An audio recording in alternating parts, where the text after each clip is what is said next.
Just have a good time, but I want to thank Secretary Hegseth and General Kane, General Raising Kane for a reason, they call him that. When I heard his name, I said, you're the guy I'm looking for. The Joint Chiefs of Staff and so many others in this room who together represent the greatest and most elite fighting force in the history of the world, the United States military. We're very proud of our military. I rebuilt the military during my first term. It's one of the greatest achievements. We had the greatest economy in history, and I built the military. Those are the two things I say more than anything else.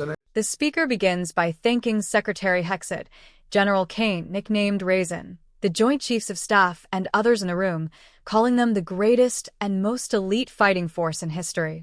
He highlights his own achievements, claiming he rebuilt the U.S. military during his first term and created the greatest economy in history while maintaining strong border security. I also kept us safe at the borders. We had very good borders. We didn't have people coming in from jails and prisons and everything like took place over the last 4 years. They'll never forget what happened to this country over the last 4 years with the incompetence. There could be no higher honor than to serve as your commander-in-chief. It is a great honor. I look at you, you're just incredible people.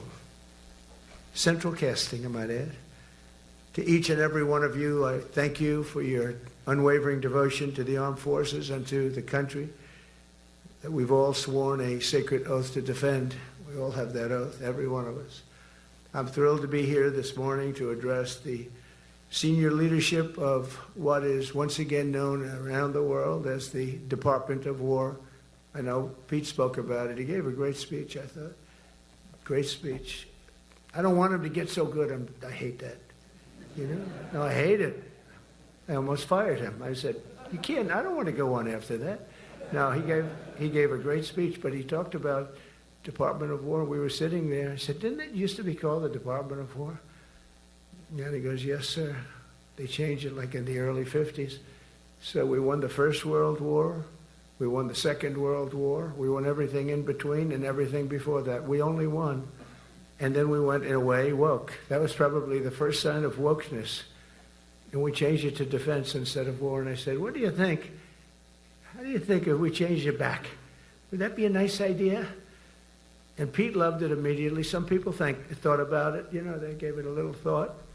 But in the end, we did it. And I have to be honest, it's so popular. I thought it would be met with fury on the left. But they're sort of giving up, I must be honest with you. They've had it. They've had it with Trump. They've been after me for so many years now. Here we are. Here we are. Come to the White House anytime you'd like. No, they've given up. They're bad, a lot of bad people. But all over, it's been so popular. It's been very popular. I really thought that we were going to have to sort of fight it through. There's been no fight. There's been no fight. Like what I called the Gulf of America, the Gulf of America, because to me it was always the Gulf of America. I could never understand. We have 92% of the frontage. And for years, actually 350 years, they were there before us. It was called the Gulf of Mexico. I just had this idea. I'm looking at a map. I'm saying, we have most of the frontage. Why is it Gulf of Mexico? Why isn't it the Gulf of America? And I made the change, and it went smoothly. I mean, we had a couple of fake news outlets that refused to make the change. And then one of them, AP, took us to court, and we won. And the judge, who was a somewhat liberal judge, said, the name is the Gulf of America, because AP refused to call it the Gulf of America. They wrote, they're not a good outfit, by the way. They call it the Gulf of Mexico. I said, no, the Gulf of America is the name. And the judge actually said that, in fact, you can't even go into the room because what you're doing is not appropriate. The name is the Gulf of America. Google Maps changed the name. Everybody did, but AP wouldn't, and then we won in court. How about that? Isn't that so cool?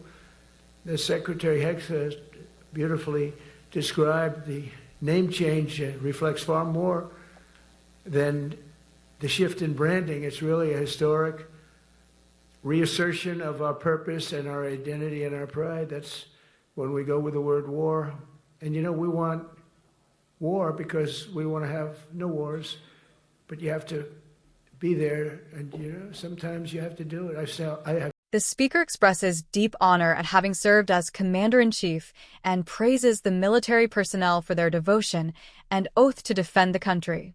He mentions being at the Department of War, a renamed Department of Defense, and jokes about a previous speech given by Pete, who first brought up the historic name. The speaker criticizes the shift from Department of War to Department of Defense in the 1950s, calling it an early sign of wokeness, and praises the decision to revert the name back to Department of War. He claims that the change to Department of War was surprisingly popular, even among political opponents, and asserts that the left has given up trying to fight him. The speaker introduces another change he made, renaming the Gulf of Mexico to the Gulf of America because the U.S. controls most of its frontage. He recounts how the Associated Press refused to adopt the new name and took the administration to court, but he claims the court ruled in his favor, forcing AP to call it the Gulf of America. According to the speaker, the renaming of both the Department of War and the Gulf of America is about reasserting U.S. purpose, identity, and pride rather than simple branding. He concludes by emphasizing that although the U.S. embraces war in its department name, the goal is ultimately to prevent war through strength and preparedness.